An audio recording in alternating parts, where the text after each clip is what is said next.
di sekolah. Misalnya pohon lindungnya masih kurang, silakan ditanam. Ya, bisa ditanam terumbu besi, mahoni, bunga tanjung, ya sebagai pohon lindung, silakan. Kalau pohon lindungnya di sekolah juga nggak ada, bisa juga tidak meningkat sekolah adiwiyatanya. Ya, komponen-komponen yang ada di adiwiyata harus dibuat di sekolah.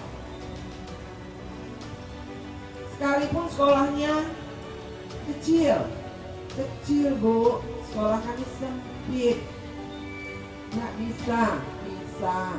Kalau keadaan sekolahnya juga kecil. Kok tadi? Enggak, anakku nih angkol lo kelas 1 SD. Siapa tadi yang bawa? Ibu Risna. Ibu Risna. Ada Ibu Risna di sini? Oh, namanya si Namanya Risna. Risna. Pak Guru Risna lo pun. sayang. Gurunya siapa? Bu Deni, datang enggak? Pak Oh, Imam? Pak Imam. Ada Pak Imam? Iya, mari kita kasih support, tepuk tangan untuk Pak Imam. Masih muda. Nah, Oke, Ya, jangan tepuk tangan. aja ya. oke. Risma. Now your turn. Ah. Nah. Kita kasih tepuk tangan, aplos. Untuk Risma boleh duduk ya, Ibu ya? Boleh. Oke, silakan. Tapi mau kita tanya-tanya nanti Oke, lagi. tanya-tanya. Kalau kakaknya nggak bisa, kita tanya adiknya. Oh, biar ada perbandingan. Iya, ada perbandingan ya. Belajar dan bukan Bersih bersih. ya. Jadi harus sinergi lah ya. Duduk ya, Oke. sinergi, sejalan. Ya, sejalan. Tapi itu tadi masih secara makro. Tahu artinya makro? Secara umum ya, bukan makro yang jual itu ya. Ya, oke. Tadi ada yang disampaikan Bu Endang, katanya kantinnya harus nggak boleh 5D atau 10P katanya tadi. Apa tadi katanya kantinnya? Kantinnya harus ada, di situ ada 5S, senyum, sapa, salam, sopan santun. Dan di situ ada tiga P. Nggak boleh ada 3P ya? Satu gandeng itu berapa tong sampah? Ada 5. Ada 5. Mantap ya. Oh, udah lebih hebat kita dari Jepang. Jepang masih 4. Ya, kita sudah 5 ya. Yang satu Ya. lagi apa? Yang satu lagi nanti ada pusat informasi tentang bank sampah di sudut. Di sudut sana Ya. kita ke sana ya nanti ya. Bisa lihat ya. Nanti bisa lihat. Baik, saya mungkin mau nanya pada Ibu Guru ya. Ini cantik kali Ibu ini. Saya jadi malu pakai begini. Ibu ini cantik sekali ya. Ibu sekolah negeri ya? Pasti sudah dapat apa? Sertifikasi. Iya, mantap. Sertifikasi. Sekarang guru-guru lebih sejahtera daripada kami ya. Makanya saya push. Kalau nggak berubah penampilan juga sejahtera, kan sudah bisa berubah penampilan kan? Ya, tapi memang betul Ibu ini sudah dapat sertifikasi kan karena lebih.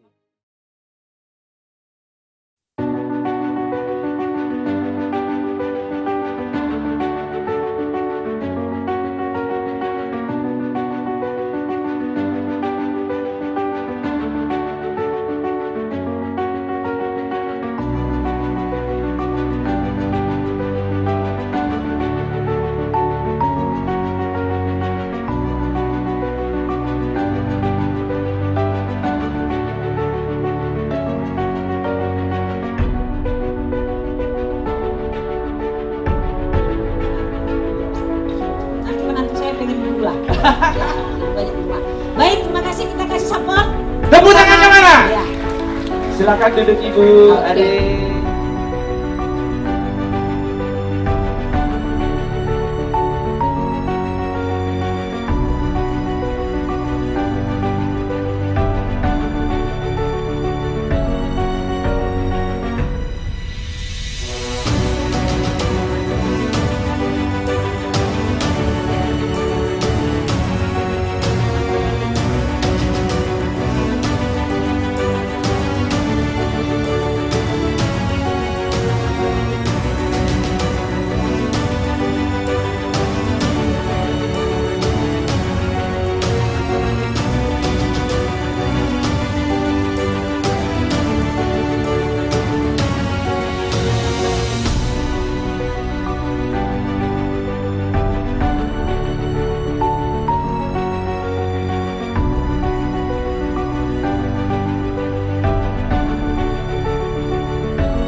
You might be surprised to know that orangutan, take their sleeping arrangement very seriously, and they make nest every single day for resting and for sleeping. And the nest is so amazing. It just hold them the body like up to 60 kilos.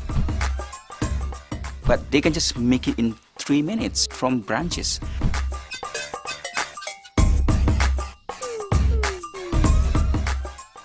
They actually make a kind of blanket, a kind of pillow on their nest.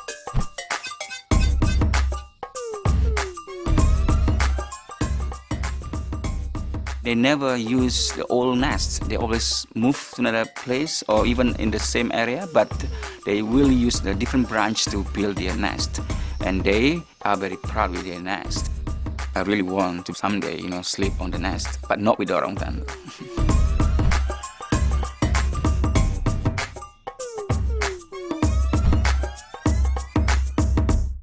In Sumatra, the Leuser ecosystem is one of the largest and most intact tropical rainforests left in Southeast Asia. It is the only place in the world where we have Sumatran tiger, Sumatran rhino, Sumatran elephant, and orangutan living together in the same place at the same time. Unfortunately, the Leuser ecosystem, the forest, shrinking. For the last 15 years, I have been dedicating my life to saving orangutans. These orangutans are living in the Leuser ecosystem on the island of Sumatra, Indonesia. So the forest of orangutan is really, really precious. And not just orangutans that depends on this forest for their survival, but humans depends on this forest for many, many reasons. And I would say that the orangutan is actually the guardian of the forest because they actually keep regenerating, They keep planting trees. They are the best gardener of the forest. And that means actually they are the symbol of our fight against global warming. Unfortunately, the Leuser ecosystem, the forests in Sumatra and also in Borneo are shrinking because of the bad planning. Even the Leuser ecosystem is not even recognized in the government special plan. 80% of the orangutan habitat has been gone, mainly for plantation. And not just orangutan that is suffering because they're losing habitat, but also many other animals become victims of human-wildlife conflict. And for orangutan, being stranded is a problem. It's a big, big trouble for them because they cannot go anywhere. They cannot find food. And a picture like this showing you you cannot go anywhere and you face starvation. And you can imagine that with this kind of situation where orangutan just have no trees left to go back to the forest, and people can get access to actually shoot the mother and get the baby for pet trade. This is a big male orangutan kept there for 20 years. You can see the small door there when he was actually taken when he was very small. Now he's lucky because he is now in safety. And this gentleman, look at that. Handsome. But unfortunately, this guy is actually really, really in trouble because he's living in a very small forest patch, and we try to bring him into a safety. So we come to the plantation area, and we check every tiny forest patch left in the plantation. They are surrounded by palm oil plantation. And sometimes we found these things. That is sad. Orangutan cannot survive in the plantation. And we have to rescue. When we rescue orangutan on top of the trees, on the top of the canopy like that, you can see that very risky, dangerous, but we have to do it anyway. Otherwise, they are in trouble, being shot, or captured, or even die for starvation. And then we have to get the mother, check their health, while the orangutan still actually sleep because of the anesthetic, because we actually tranquilize the orangutan. And not just young orangutan, but also male orangutan that we have to rescue. And this massive animal, and then we have to really carry into safety. Sometimes we have to go find a very best place, crossing the river, and we sometimes have to cross, a pit swamp, and then we have to move them into a safety in the Leuser forest. And this is like a happy momentum when I see actually orangutan being released. It's a freedom. This is something that we want to do, we want to achieve. This is our final goal, keep forest as forest. We want to secure the habitat, so we chop down illegal palm oil trees, and then we plant them with forest trees. And that is actually my son planting trees with me. And then this is just showing you how we plant trees for growing a forest from beginning, and then we actually look at from the top, and for 5 years, actually, we got this. So which is really, really promising, and I believe that this is like bringing you a new hope, that we can do something, we can help our nature. And not only that, but animals coming back, and then this actually, restorations are becoming a playground for many, many animals. So not only that, but also many, many people, local people coming, learn, and join us to actually help with the project. And this bring a good momentum for local people that we can still save our forests. So it's never too late to save our nature. So you can do your own part, and I believe you can contribute in your own way. So please join me and save our rainforests and orangutans. Thank you.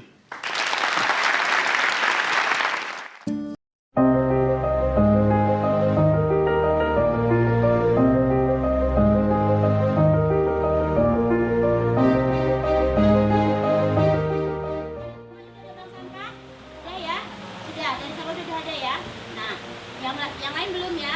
Siapa yang di sekolah udah juga Bu? Siapa udah ya? Siapa yang di sekolahnya sudah ada tempat kompos? Oh sudah ya? Oke. Sekarang kita mau nanti sambil terakhir aja nanti film biar paham dulu. Kita hari ini mau belajar ada 2 hal, satu bank sampah, satu kompos. Nah hari ini kita mau belajar soal namanya kompos Takakura. Bagaimana cara prakteknya? Nah, kompos Takakura itu dia memakai keranjang, ya. Di dalam keranjang itu sudah ada, di dalam keranjangnya sudah ada nanti bibit, bibitnya, sudah ada bibit. Nah, kalau mau beli di kita juga boleh. Kita jual 5.000 1 kilo untuk 1 keranjang cukup Rp10.000 dan itu hanya beli sekali seumur hidup. Jadi nggak bikin lagi. Bibitnya ini dibuat dari dedak, ya dedak. Ini namanya sekam padi, ini dedak. Nah, kalau sekam padi nggak ada bisa diganti sama serbuk gergaji. Kalau serbuk gergaji nggak ada bisa diganti dengan hidung nggak? Jamu masuk hidung nggak? Ya. Jadi dia juga harus makan kayak kita. Jadi dia diberi makanan dulu, dedak atau bakteri tepung. Intinya dia harus punya nilai karbohidrat di dalamnya. Karbohidrat udah ada yang udah belajar karbohidrat. Ya, intinya untuk tenaga kan. Setelah nanti kita akan nonton film bagaimana membuat cara Takakura, nanti yang mempersiapkan keranjangnya dan bibit. Bagaimana bikin bibit nanti akan kita nonton sama-sama. Kompos Takakura dengan proses yang sama namun dalam skala yang lebih kecil dalam waktu 2 sampai dengan 4 minggu dengan suhu 70 derajat Celcius.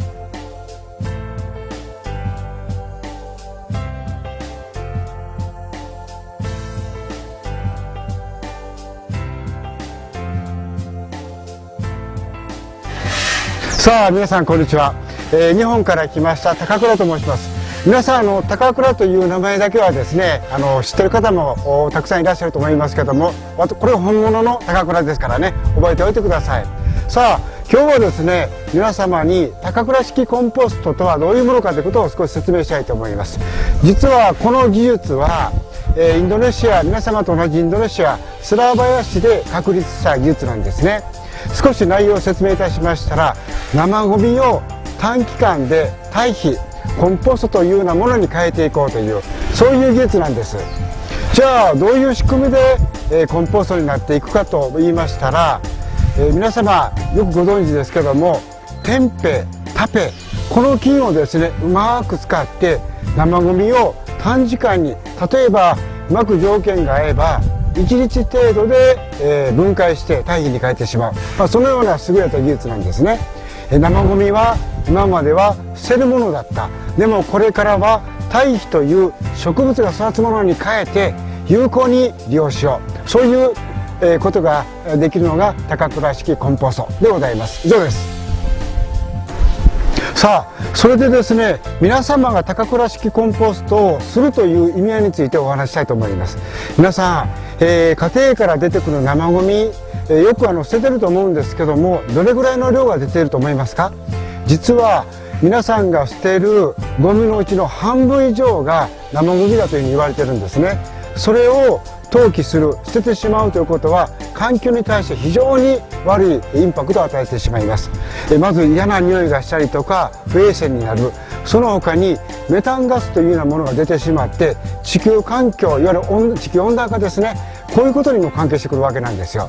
それを、生ゴミを出す皆さんが自分の手でリサイクルにして堆肥に変えて、そしてそれを花作り、植物の栽培作りに使っていただく、これはね、皆さんと一緒にやれる非常に大きなことだと思います。皆さんの手で今問題となっているゴミ問題を解決して清潔な街、そして緑豊かな街並み、コミュニティ、これを一緒に手に入れろ、そういうことなんですね。以上です。さあ、それでですね、次皆様に高倉式コンポストの流れ、プロセスをですね、説明したいと思います。まず高倉式コンポストというのは大きく分けて2つの方法があります。何かと言いましたら、家庭で実施する方法と、それからこういうコンポストセンターで実施する方法のこの2つがあるんですね。このコンポストセンターは実は大量の生ゴミが出てくるところからゴミを集めてきましょうということになります。さあ、その時に皆さん、大量の生ゴミがどこから出てくるかというのはご存知ですか？実は野菜市場、こちらからはさまざまな野菜くずが出てくるわけなんですね。それをこのコンポストセンターで短期間のうちに短い時間でコンポストに変えてしまうというやり方になります。さあ、一つこのコンポストセンターでの流れを皆さんご説明いたします。野菜市場から、捨てられてしまっている野菜くずをトラックでこちらのコンポストセンターに持ってきます。さあ、そして持ってきてすぐに、山型にしてコンポストが始まるかというとそうではありません。そこにですね、実は微生物をですね加えてあります。テンペ、タペ、そういうようなものをですねたくさん増殖した、スカム、こういうようなものを用意してあります。それと野菜ゴミとを野菜くずと1対1の割合で混ぜ込んで、その後ですねカゴの中に入れて積み重ねてやります。いわゆる積み重ねる進むということになりますね。はい、そちらが、そこの、要素ですねしてあるんですけども、野菜くずを積み重ねて置いている間にある程度発酵が進んでいくんですね。微生物が分解していきます。そのプロセスが約2日間かかります。そして、その後はそこにチャチャマシンがあります。クラッシャー、破砕機で持ってですね細かく砕いて、そしてこういう山形にしてやるということになるわけですね。あとこの山形になりましたら1日1回混ぜてやる。皆さんやってますね。1日1回混ぜてやる。こういうことをすれば微生物が空気をたくさん取り込んで野菜くずを餌として食べてまた増えていって、そういうことを繰り返していきながら野菜くずは形はもう立ちどころになくなってしまって目的とする堆肥が出来上がっていくということになります。期間的には2週間で作り上げてしまうということになります。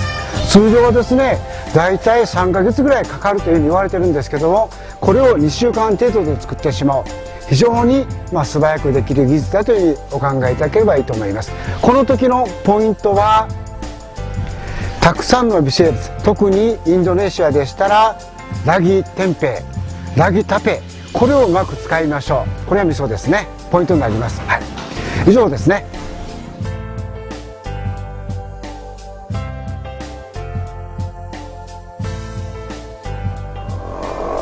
Bahan-bahan untuk bakteri yang kita pergunakan yaitu bakteri A dengan bakteri B. Bakteri A dia mempergunakan Yakult, tempe, gula, sama tape, sama air. Yang kedua bakteri B yaitu garam, asam, tomat, kentang. Baik yang begini pun Bu bisa kita pakai, kita pergunakan. Untuk bakteri A kita racik tempenya kecil-kecil Bu.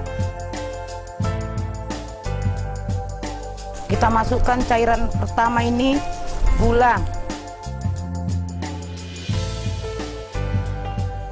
Gula 50 gram.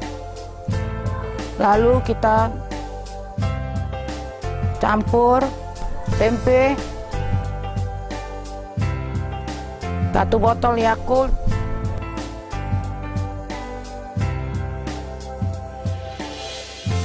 tape, lalu kita tutup. Inilah untuk larutan bakteri A. Untuk larutan bakteri B, kita pergunakan bahannya tadi Bu, garam 3 sendok makan. Airnya juga Bu 1 liter. Lalu semua bahan, kulit-kulit apa Bu, sisa-sisa kalau kita mau masak Bu ya. Sayang Bu, bertumpuk sampahnya di luar, kita pergunakan.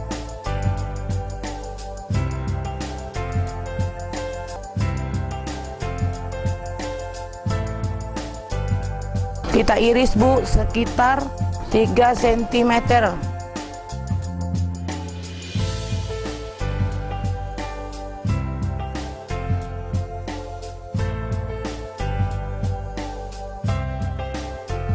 Satukan seperti larutan pertama Bu.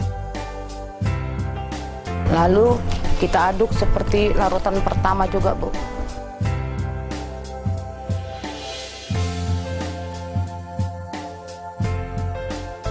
Yang kedua prosesnya pembuatan keranjang Bu.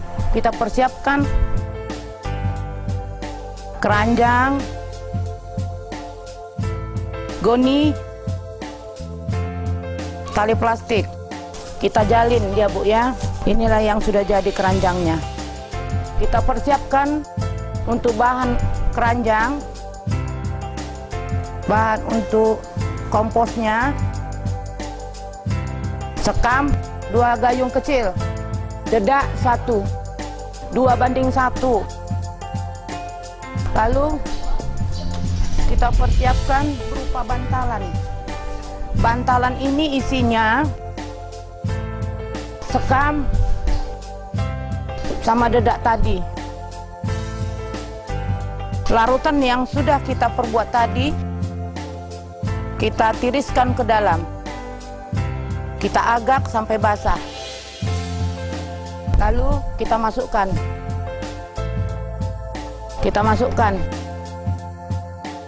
Masukkan bahan ini, kita aduk rata. Larutan pertama dengan larutan kedua, bakteri A dengan bakteri B kita satukan.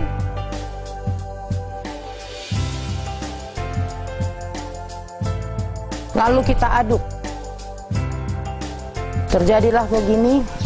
Setelah 1 hari, kalau sudah dia menyatu, berarti cukup untuk ini hari larutan bakteri A dengan bakteri B. Lalu ini bantalan kedua, kita tutup dengan kain. Lalu ditutup dengan ini ya Bu ya. Begitulah cara pembuatan kompos rumah tangga. Setelah 3 hari, media kompos Takakura siap digunakan. Persiapkan sisa-sisa sayur-sayuran yang kita masak di dapur Bu.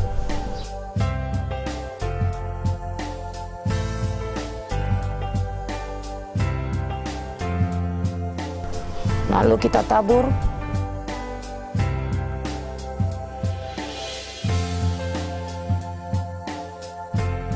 Kita aduk.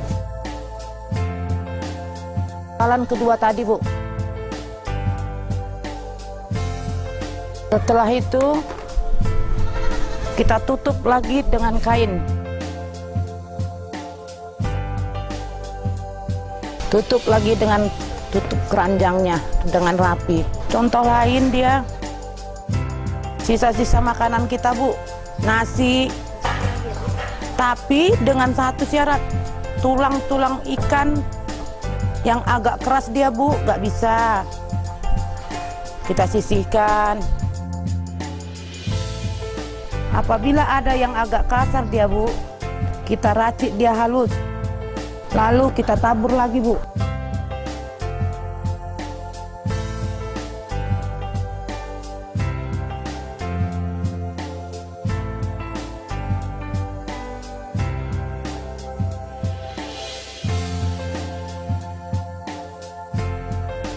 Kita buat lagi bantalan tadi yang kedua.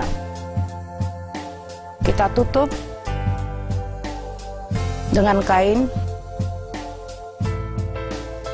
Dikemas dia gini, Bu, ya, rapi.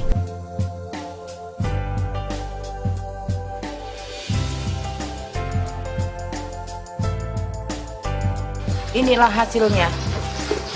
Kompos Takahura.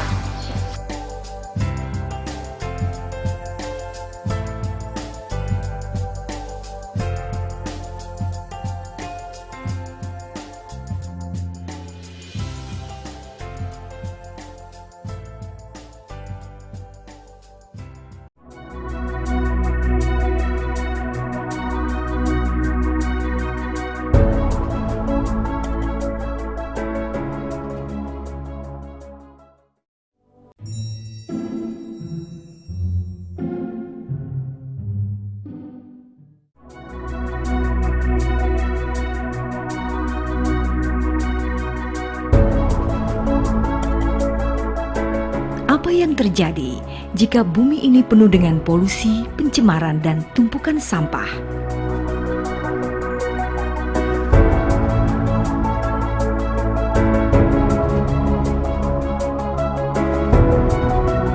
Agar bumi kita tetap nyaman dan bersih, diperlukan kerjasama masyarakat dalam memilah sampah.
Sampah adalah suatu unit pengelolaan sampah secara mandiri yang dilakukan oleh masyarakat.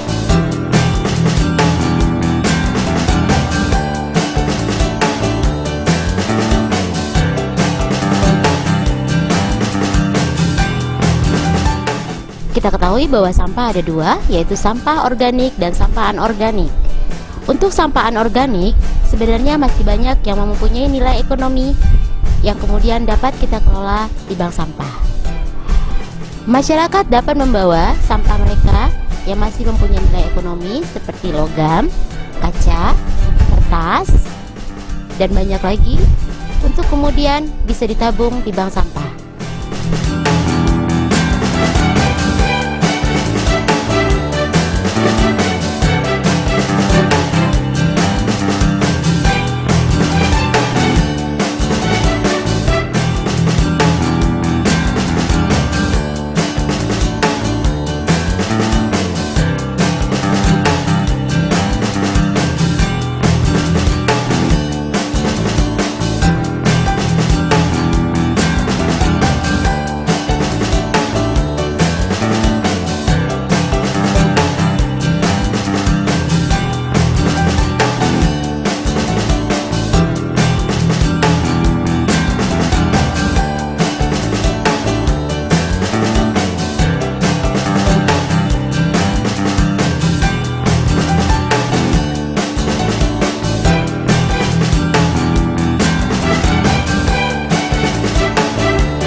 Masyarakat dapat membentuk bank sampah dalam skala yang paling kecil, apakah itu RW, RT ataupun lingkungan.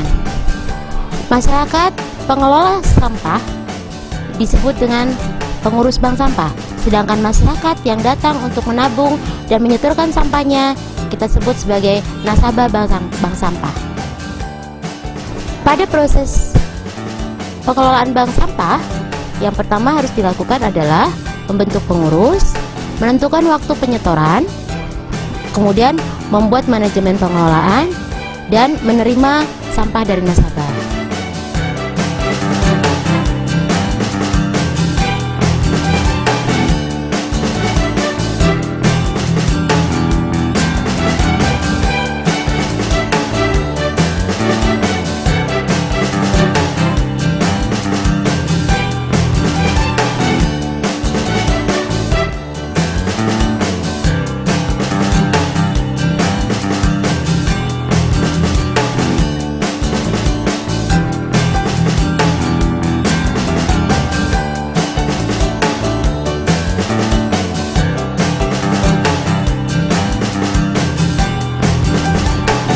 Pada proses pengelolaan bank sampah, yang pertama harus dilakukan adalah membentuk pengurus, menentukan waktu penyetoran, kemudian membuat manajemen pengelolaan, dan menerima sampah dari nasabah.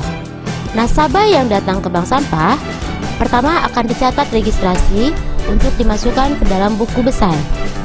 Setelah nasabah melakukan registrasi, maka setiap nasabah akan mendapat tabungan yang disebut tabungan sampah. Kemudian, pengurus bank sampah akan menimbang jenis sampah yang dibawa oleh nasabah bank sampah. Apakah itu logam, apakah kertas, apakah jenis plastik, dan lainnya. Kemudian, hasil timbangannya akan dikonversikan dengan nilai uang yang kemudian akan menjadi tabungan nasabah. Hasil penimbangan akan dicatat ke dalam buku besar.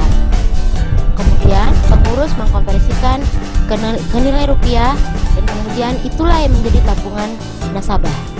Tabungan bank sampah itu tidak bisa diambil langsung oleh nasabah, namun kemudian harus ditabung dan dikelola oleh pengurus.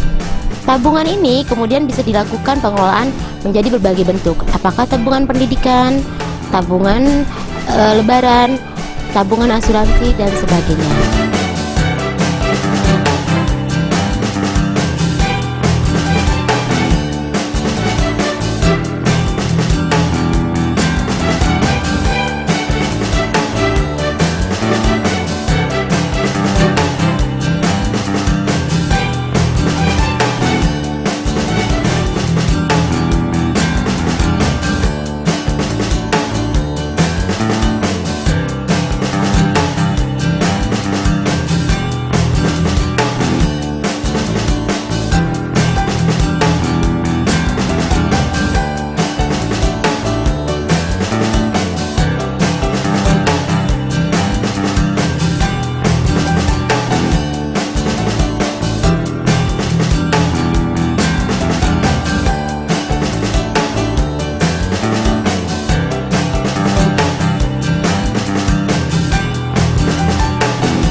Dengan adanya bank sampah, tidak akan lagi banyak sampah yang akan terbuang begitu saja ke alam. Tapi, melalui program bank sampah, kita bisa mengolah kembali sampah kita yang punya nilai ekonomi, sehingga jumlah sampah yang kembali ke alam juga berkurang, dan artinya kita ikut membantu menyelamatkan bumi.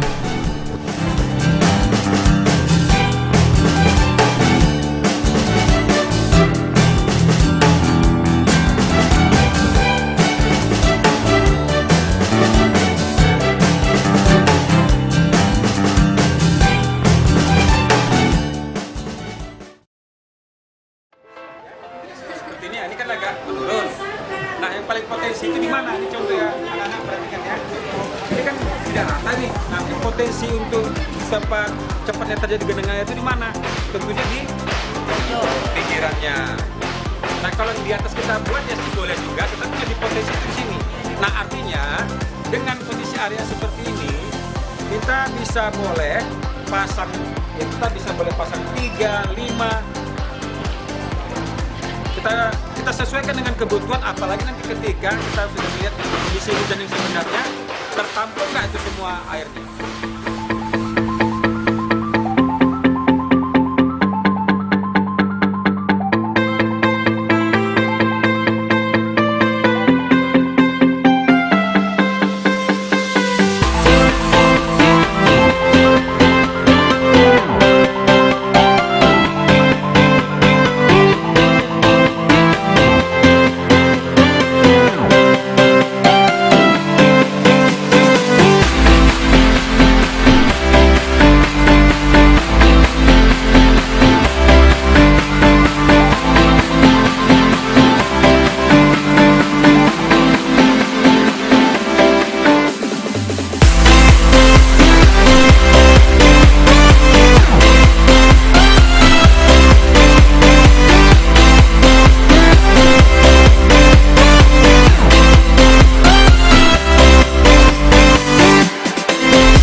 Light for Life.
Light for Life.